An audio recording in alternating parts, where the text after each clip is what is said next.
And Jacob said, sell me this day thy birthright. And Esau said, behold, I'm at the point to die. And what profit shall this birthright do to me? And Jacob said, swear to me this day. And he sware unto him. And he sold his birthright unto Jacob. Then Jacob gave Esau bread and pottage of lentils. And he did eat and drink, and rose up, and he went his way. Thus Esau despised his birthright. For just a little bit of food, Esau sold his birthright. The lineage through which Jesus of Nazareth was going to come, made of a woman, made under the law, and unfortunately for Esau, we do not regard him as one, even though he was born first, you see, because he came out of Rebekah first and then Jacob. And yet, because of a bowl of food that he probably could have skipped, he decided to give his birthright away. Well, we don't have that problem today, do we? Giving precious things away for nothing. Certainly that is the case. And we see it all the time. Matter of fact, we were just having a short conversation before our Bible study this morning. People throwing all kind of things away for nothing. And throwing relationships away, throwing the ability to earn a living, throw that away, throw away family and friends, all for selfishness, for chasing something that really isn't even real. Isn't that amazing? Throwing things away that aren't even, throwing real things away for something that really, truly just isn't real. It's unbelievable. But that's the human condition, and we see it practically every day. So Jacob had bought the birthright from Esau, and yet, even when it came time for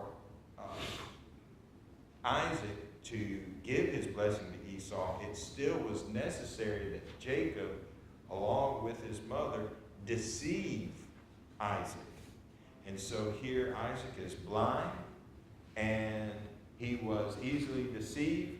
Rebekah said, here, let's kill the kid goat here, and we will take its skin, and we'll put it on your arms and behind your neck. And that way, when Isaac comes to feel you, because Esau was a hairy individual, and Jacob was very smooth in his skin. So he needed to deceive him. And that deception, we talked about last couple of weeks actually, was completed, and Isaac gave Jacob the birthright. But remember, we also said whose fault really was that? Esau. It was Esau's, because he sold his birthright for a bowl of food. And after he ate this food, what about 4 or 5 hours later? What then? He's hungry again. Hungry again. Now, Jacob did covet the birthright. He did. And was it possible he could have received that blessing in another way other than deceiving Isaac? I don't know. Brother Sane apparently believes that this was the only way that Jacob was going to receive the blessing from Isaac. Maybe that's a possibility. We don't know, because this is the way Rebekah and Jacob chose to do it. Now, were they right in deceiving Isaac? No, they were not right in deceiving him. But that's how they chose to do it. And, we can't go back in history and change it. Nobody can. That's how it occurred. And so obviously God knew that, and he used that situation providentially to keep his promise to Abraham. But as a result of that dishonesty, he did receive the birthright, but were his woes, were his troubles, did they all vanish because he received the birthright? Was Jacob just a carefree individual from then on out? No, he was not a carefree individual. As a matter of fact, he had a very hard life. A very hard life. When you have to run away from your brother because he's about to kill you, and you find yourself sleeping out in the open with a rock as a pillow, you're on hard times. Even in the ancient world, you're on hard times. And that's where Jacob found himself, having to do other people's bidding, working 14 years, being for essentially his two wives, really one, but again, he was deceived on a number of occasions. Concerning Rachel, he was deceived. Concerning Joseph, he was deceived. And so his deception, in order to receive that blessing, it cost him dearly. Now, in the end, is it going to come out okay? In the end, it is, absolutely. But, when you go through difficult times in your life, does it feel like everything's going to turn out okay? I mean, you got a lot of questions, do you not? Jennifer and I were talking about some things a few days ago. And how's life going to turn out? Well, I have no idea. I couldn't tell you. We don't know what tomorrow is going to bring, if tomorrow comes. We're planning, and this is just a random example, Monday evening. We were planning on having a nice evening, and I get a phone call. Mom's passed away. There goes my nice evening, isn't it? Now I've got to go be with the family there. We don't know. A phone call can change a whole lot. And so we can make plans, and we should make plans for the future. But within those plans, we also need to say, I understand that these plans can change at a moment's notice. And how many times have your plans changed? More than once. More than once. And so we just have to understand that. We think we know, and we are looking forward to certain situations in the future, but so many times those things just never occur. Jacob's family. Because of the deception of his brother, Esau hated Jacob and determined to kill him. So he is the one that sold his birthright. Esau should be mad at whom at this point in time? He should be mad at himself. Apparently he forgot about that bowl of whatever it was. And so in chapter 27, verse 41, and Esau hated Jacob because of the blessing wherewith his father blessed him. Again, he should be upset with himself. And Esau said in his heart, the days of mourning for my father at hand, then will I slay my brother Jacob. And of course, Rebekah understood that, she sent Jacob up to Haran because of what Esau determined that he was going to do. And so Jacob fled up there where Laban was. And Laban, of course, was his uncle. This is Jacob's uncle there. And Rebekah says, verse 43, "Therefore, my son, obey my voice and arise. Flee thou to Laban, my brother, to Haran, and tarry with him a few days." How's that going to turn out? It's going to be a few to a whole bunch.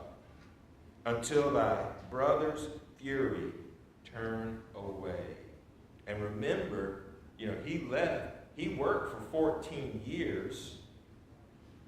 And then he traveled, after that time, he traveled back, and then he would meet Esau again. So you're looking at 14 years that Esau and Jacob hadn't seen one another. And so you could imagine when Jacob sees Esau coming, toward him after that length of time, our imagination really gets to going, does it not?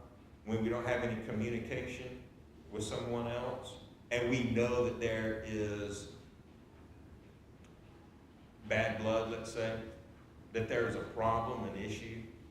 And so our minds go racing of all the terrible, horrible things that could occur when we haven't spoken with someone. We're not in communication with someone. And so, instead of having that situation, wouldn't it be nice if we talked more with one another? Wouldn't that be nice? I wonder what this person is thinking. Well, why don't you ask Philip? Wouldn't that be nice? I'm just throwing an idea out there. How about that? Let's talk with one another. Instead of wondering, what we are thinking, what someone else is thinking. We're not mind readers. However, our imagination will fill in the blanks until they tell us differently. So we have to keep that in mind. All right? So that is what he did. He fled up to Haran, and of course saw Rachel there. But and obviously we had in previous Bible classes talked about that. Then we go to chapter 32, when finally, again after this 14 or so years passes by, Jacob is now afraid because Esau and he are about to meet. In verse 6 and 7 of chapter 32, the messengers returned to Jacob, saying, "We came to thy brother Esau, and also he cometh to meet thee." And how many? 400. 400 men with him.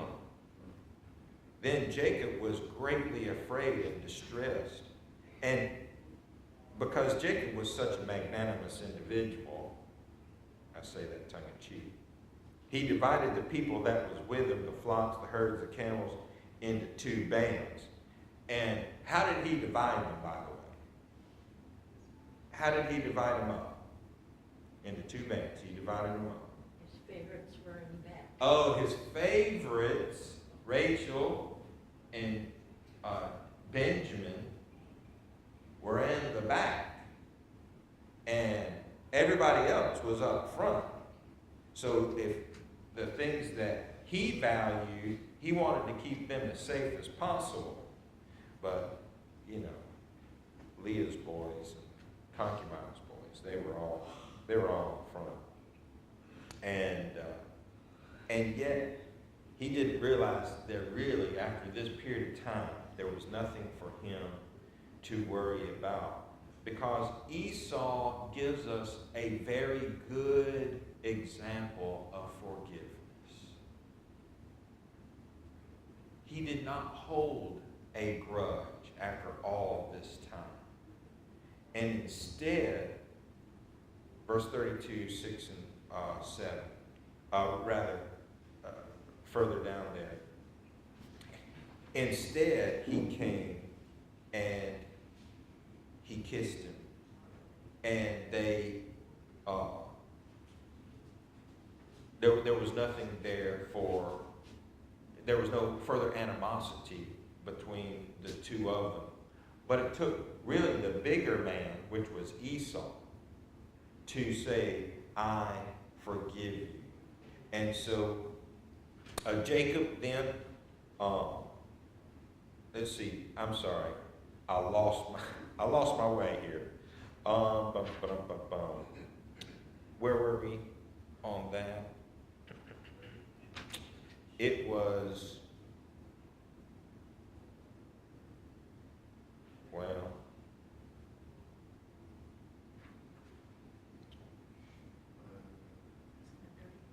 no, where Esau actually, is that, I believe that's chapter 33. Chapter 33, verse 4. Where is that? 33, 4, okay, thank you. I'm sorry. I can't read. I don't know. Esau ran to meet him, thank you. Esau ran to meet him and embraced him and fell on his neck and kissed him. And they wept. And so there was no further animosity, or at least it was to the degree that they could meet in civility.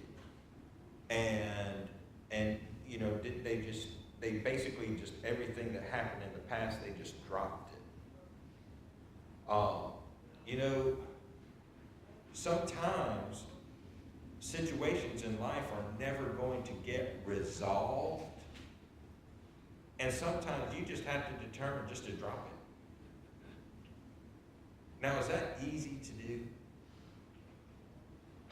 do? No, it is not. But sometimes you just that's your only solution is, okay, I'm just going to drop it. It's just not going to continue. And when you decide to do that and forgive someone, you will find that your life is a whole lot better off without continuously carrying the burden of, well, this person did me wrong, or that person did me wrong. Or, you know, I have to be careful around this person of what I say or do because whatever situations. I don't have a good enough memory for all that. You know, if you keep score with everybody that you meet, and you know, there are people out there that are kind of like that. They just keep score of everybody that they meet.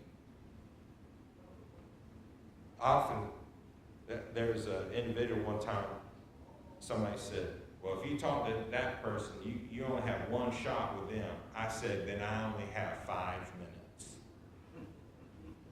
Because after 5 minutes, I'm going to offend them. There it goes. Okay? And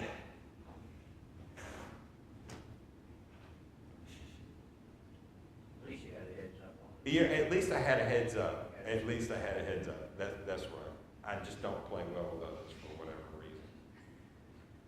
You know, I mean, you'd think I would, but apparently I don't. I don't know. what you were saying about letting it go, and a lot of times you let it go, but it still lingers a little bit sometimes. You know, you're waiting that it's going to happen again, or it's hard. It is hard. And, you know, just because the way our minds work and our memories, that, you know, we really hold on to when we have a strong emotional reaction to a situation. And so when we have been wronged, is that a strong emotional situation? Yes, that's a very strong emotional. Really, it's probably one of the strongest emotional, situations.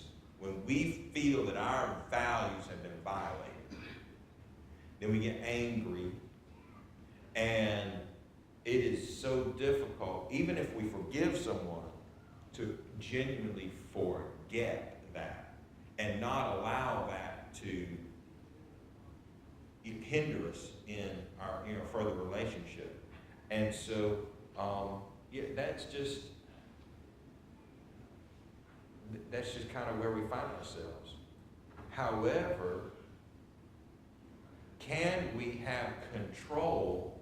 Now, I'm not talking about thoughts being interjected into our minds, but can we have control over how we react to our thoughts? We can and should. Now, it's nice if we have parents who can kind of train us as children. Hey, you shouldn't react this way. Certain situation happens. Little Johnny gets upset. Mom says, no, you don't get upset at that. Okay.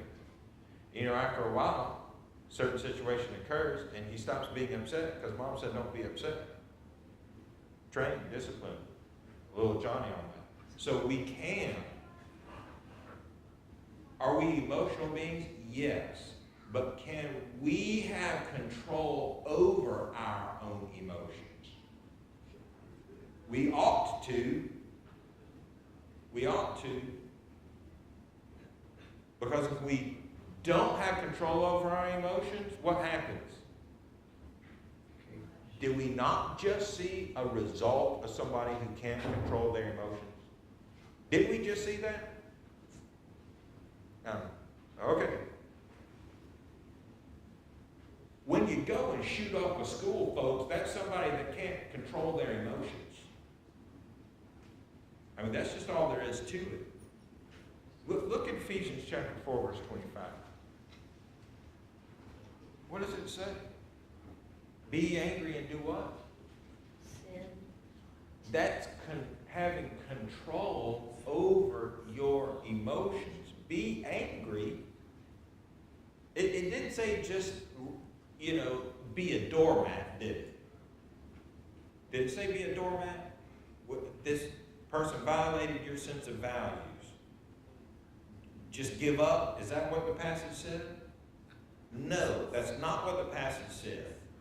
It said be angry. Understand where you are in your emotional state. But do not allow that emotional state to cause you to sin, to break the law of God. Do not allow the sun to go down upon your wrath. Don't give place to the devil. In other words, and I believe there in verse 27, verse 26 are very closely aligned. Because you see, when you are controlled by your emotions, then the devil has his way with you. You'll do all kinds of stuff. All kinds of stuff. However, if you are able to recognize this is my emotion, all right, what am I going to do with it? Let me, instead of sinning, let me make it to be a positive situation. And when we're able to do that, then we are able to continue in righteousness. And so God's not saying don't have emotions. He's not even saying don't be angry. Is it good to be angry sometimes? It is. It is very good to be angry sometimes. Especially, let's say we need to defend someone else. Is it good to be angry in defense of someone else? Yeah, absolutely. And so sometimes our anger can actually help us. But we have to know when those situations are. Let's go to Matthew chapter 18. Matthew chapter 18. There and verse 35.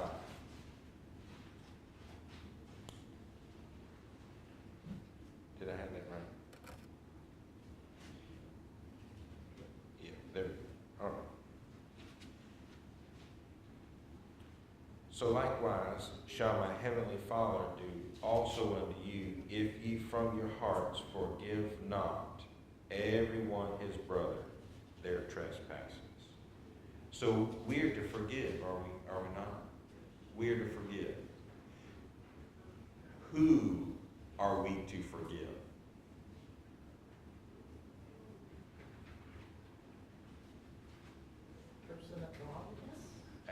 anyone who has wronged us, anyone who has sinned against us, whatever. Anyone. Beginning with whom? Yourself. Beginning with yourself. That's exactly right. Have you ever betrayed yourself? Look, if you haven't betrayed yourself, then you're under 20 years old. Yes, you have. Knowing that, should you forgive yourself? Yes. Yes. Sometimes that's the hardest. It's so hard.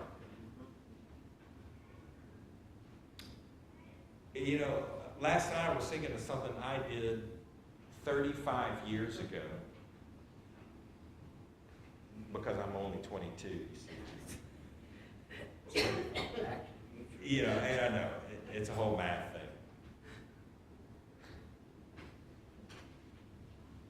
Am I the only one who does this? I just make myself feel so tiny of something I did when I was basically a kid. And I didn't even know any better. And yet, I didn't forget that. There's nothing I could do about that. But when am I going to forgive myself about that? That's how, I still feel very badly about it. And it was a dumb thing. I don't know. Maybe I'm the only idiot out there. But I've got to start with myself. And then when I am able to forgive myself, which is so hard to do, then where should forgiveness go next? Forgiveness go next. To God. Well, I wouldn't say that, Gloria. I would say, because we're talking about forgiving other human beings here. Okay. All those who are closest to us. Our spouse, our parents, our children, our closest family members. Now, here's the thing about forgiveness is that just because I can forgive, does that mean that that person doesn't suffer consequences? Are there still consequences because of the person's sin? Yes. So, let's say somebody steals my truck, okay? Dave, you stole my truck. Sorry. It's all right. Thank you. Here, you have it back. Yeah. Okay, that's what I'm talking about. I can forgive you, but you still have to give me my truck back. You can't keep it. There's a consequence, is there not? If there's going to be true repentance on your part and forgiveness, there's still a consequence to that. I have to take those consequences and not blame you. Exactly. And so you can't say, hey, you're so mean because you made me give the truck back. No, there are consequences to theft. And so, for some reason, we have a convoluted idea that there are no consequences even though there's forgiveness. And so we can forgive and a person be genuinely forgiven, and yet they still have to pay the consequences for their sin. You can look at the life of David. King David, did he sin against God? And how many times? Did God forgive David? Who is the ultimate forgiver? God. Gloria, that's right. God's the ultimate forgiver. Did David have to pay so much in consequences? Listen, he had to pay a lot in consequences. His whole family was essentially just blown up. He had to pay consequences in deaths. Can you imagine? Whole families being killed because of you. Can you imagine that? That's what happened to David. Whole family's gone because of his sinful decisions. See, that's consequences. Did God forgive David? He did. But he also punished him. He also allowed then those consequences to continue. So yes, we can forgive, but the individual that might have sinned against us, whoever that might be, still might need to pay the consequences for that. Any thoughts about that? You know, also you have the laws of the land. That's another thing that you have to take in. That's true. That's very true. It's their fault. That's right. You do. You know, if the sin is egregious enough that it goes into the laws of the land, you know, you can forgive an individual, you know, and let's say you're in a particular state or whatever, and you murder someone, and their family forgives you, but the state says that this reaches the level of capital punishment. And so they put you to death. Now, can you be forgiven and still be put to death for and suffer that consequence? Absolutely. Yes. Where do we really see that very thing occur? That very thing, capital punishment, but forgiveness. Where do we see that? You're not? Say again? In the resurrection. No. And you're close, though. You're very, very close. Now remember, Jesus did no sin, so there's no consequences there. He was unjustly crucified. He forgave on the cross. Oh, there we go. That's the one, the thief on the cross. You see, he suffered the consequences of his sin. Did he not admit he sinned? Mm-hmm. He did. He said, he told the other thief, hey, we're up here justly. We did wrong. But this man, the one in between them, has done nothing worthy of death. And so he admitted, I did it. What I did is worthy of death. But what did the Lord tell him in that occasion? What did he tell him? Today you'll be with me in paradise. This day thou shalt be with me in paradise. Salvation was his. But he still had to go through with the consequences of his sin by the law. You see? So we cannot separate consequences from forgiveness. All right? Excellent. I really appreciate that very, very much. All right. How we doing? How we doing? I don't like that. That's not the answer that I wanted. You asked. Well, I did ask, unfortunately. All right. People ask the wrong thing. That's right. Let's see. For further discussion, why do you think people have such a hard time following the example of forgiveness set by Saul, about Esau? So we're humans. Yeah, because we're human beings. That's exactly right. We hang on to things. Yeah. All right, what advice would we give to a person who's angry with someone and is full of hostility? Go back to Ephesians 4:26. Be angry and sin not. Try to take care of that anger and that hostility as soon as you possibly can.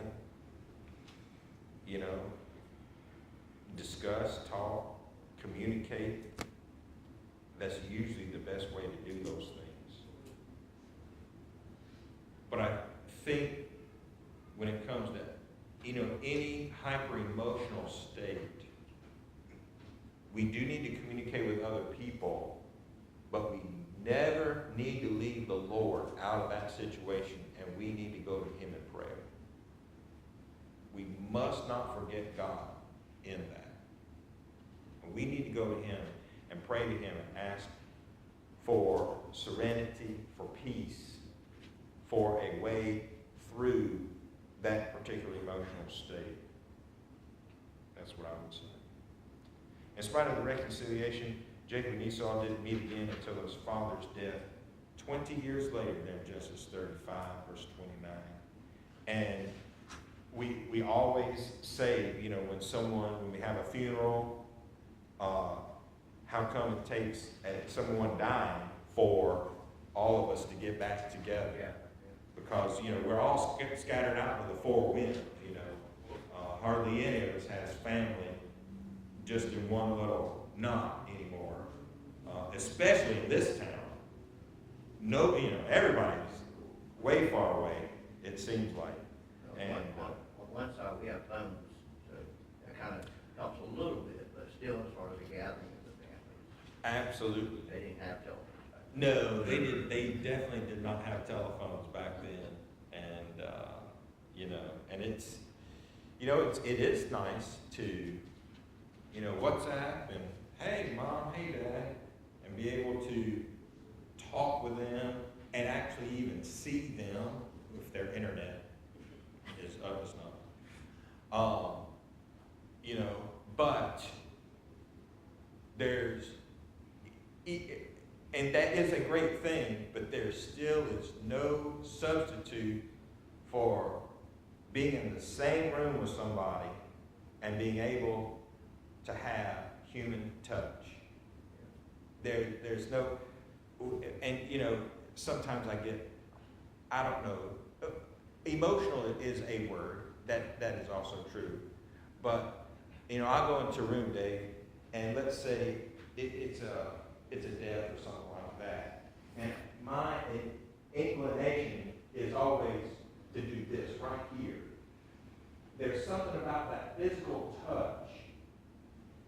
You can't replicate that through the telephone. Now, whether that's right or wrong with me, I hope it's not wrong, but that's my inclination. And sometimes, you know, people don't always want you to do that. And I know that. You don't mind that. But that's why I did that. But not everybody has that same kind of, you know, if you don't have a relationship, the right kind of relationship with someone, they might take that, you know, a wrong way or something. And it's just that human touch part of it, that it's a presence. It's nothing mysterious. It's nothing, you know, it's nothing like that. It's just, how can I help? I want to help in the best way possible. It's a lot more. I want to be present. Right. It's genuine. That's all we're trying to show. It's a calming influence for the person that you touch, usually. You would hope so. Again, unfortunately, not everybody Right. receives it that way. But that is the idea. And those, you know, especially when you have, you know, family members, and you have that right relationship, you know, a hug goes a long way, doesn't it? Amen. It really does. And just being there with somebody, it just goes a long way. And you're right, Dave. I mean, it's great we have these pocket computers that we can do all kind of really cool things with, but it's never going to take the place of genuine human connection. Because God didn't make us to communicate through a medium like this. He created us to be person to person. That's how He created us.